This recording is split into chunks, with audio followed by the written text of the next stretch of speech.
Hello, class ninth. Very good morning. How are you all? I hope all are fine and doing great. In this class, we are going to discuss about the diseases and their causes. Okay, बीमारी और उनके कारण क्या हैं इसके बारे में हम डिस्कस करेंगे. Okay, so from here you can say that human body has several tissues, organs and organ systems, each of which has definite function in the body. है ना, सबका एक अपना अपना निर्धारित कार्य है.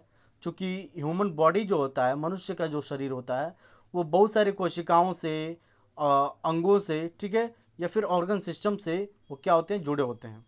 सो functioning of any tissue, organ और ऑर्गन सिस्टम में affect the functioning of the others and eventually the entire body.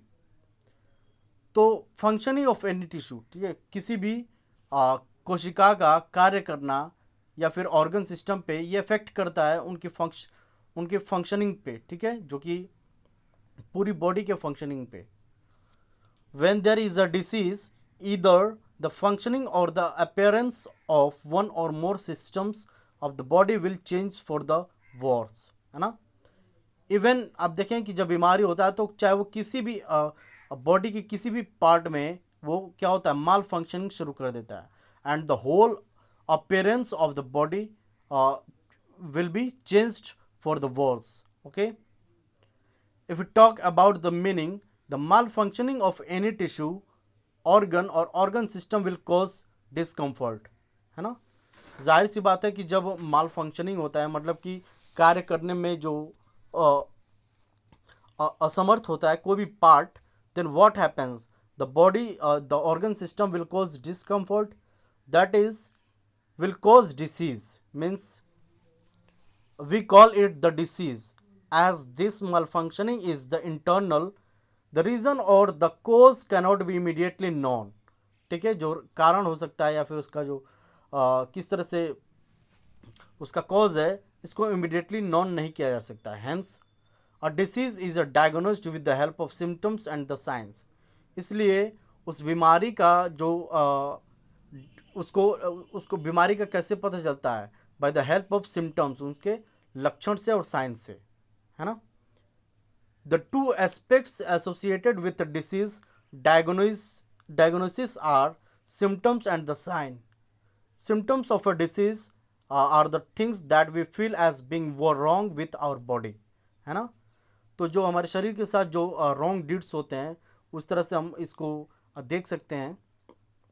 Like headache, sir में दर्द होता है, कफ होता है, लूज मोशंस, ठीक है, एंड इत्यादि etcetera.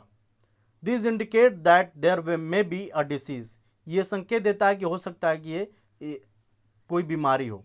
But they do not indicate the exact cause and nature of the disease. वो उसका ठीक ठाक जो है उसका कारण नहीं पता चल पाता है, जस्ट एज्यूम करते हैं.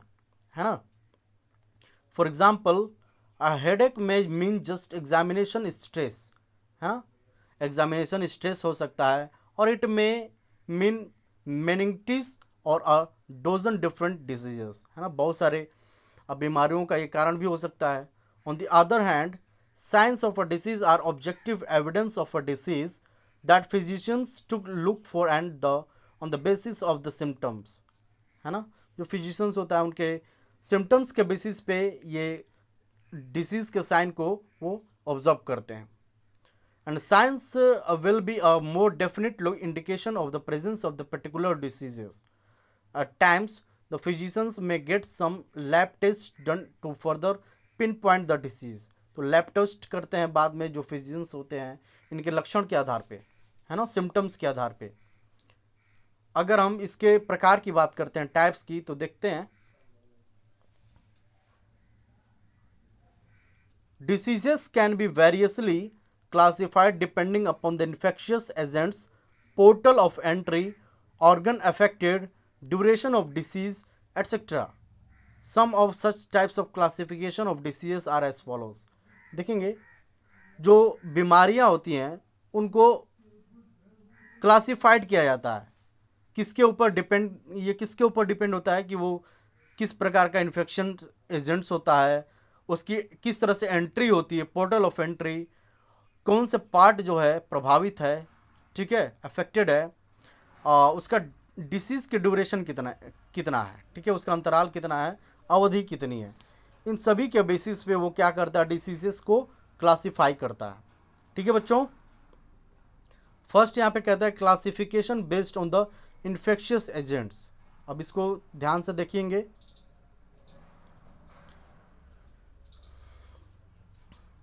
The diseases can be classified on the basis of the causative agent, है ना, that is the organism that causes a particular disease. मतलब ये देखता है कि जो कॉजिंग एजेंट है, जो ऑर्गेनिज्म, जो बॉडी पार्ट इफेक्ट होता है या फिर हमें लगता है कि ये डिसीज़ है, उसके लक्षण पता चलता सामने आता है, तो ये किस तरह का कॉजेटिव एजेंट है। ये बैक्टीरियल एजेंट है या प्रोटोजोन डिसीज़ है, वायरल डिसीज़ है, फंगल डिसीज़ है या हेलमिंथेस डिसीज़ है, कौन सा डिसीज़ है ना। तो अगर बैक्टीरियल डिसीज़ की बात करते हैं हम, तो diseases which are caused by bacteria are called bacterial diseases. मतलब ऐसी बीमारियां जो कि बैक्टीरिया से, जीवाणुओं से क्या होता है, फैलता है, ठीक है, उसे बैक्टीरियल डिसीजेस कहते हैं। For example tuberculosis that is TB, diphtheria, typhoid, cholera and anthrax etcetera. Protozoan diseases की हम बात करते हैं, तो diseases which are caused by protozoans are called protozoans diseases. For example malaria, sleeping sickness, kala azar etcetera, है ना। वायरल डिसीज़ की बात करते हैं जो कि वायरस से होते हैं, उनका फॉर एग्जांपल एड्स हो गया, ठीक है, acquired immuno deficiency syndrome, rabies हो गया, या जो सामान्यतः जो खांसी होती है, कॉमन कोल्ड, उसको इन्फ्लुएंजा हो गया, डेंगू हो गया एटसेट्रा, ठीक है। फंगल डिसीजेस की बात करते हैं तो ये जो फंजाई से जो डिजीज़ फैलते हैं, इसको हम बोलते हैं fungal diseases. For example athlete's foot, ringworm diseases etcetera. Athlete's foot मतलब होता है जिस तरह की कचट हो जाता है ना, उसको कहते हैं। Now helminthes disease, the diseases that are caused by helminthes. Helminthes means होता है वर्म्स, जो आपके वर्म्स होते हैं ना, उससे होते हैं, are called helminthes disease. For example taeniasis, ascariasis et cetera, ठीक है। तो आई होप कि ये क्लियर हो गया आपको। तो in the next class we are going to discuss about the classification based on the duration of disease, है ना, बीमारी के अवधि को देखते हुए हम इसका क्लासिफिकेशन करते हैं। Okay, so in that class we will discuss it in the more detail. So that's all for today's class, thank you.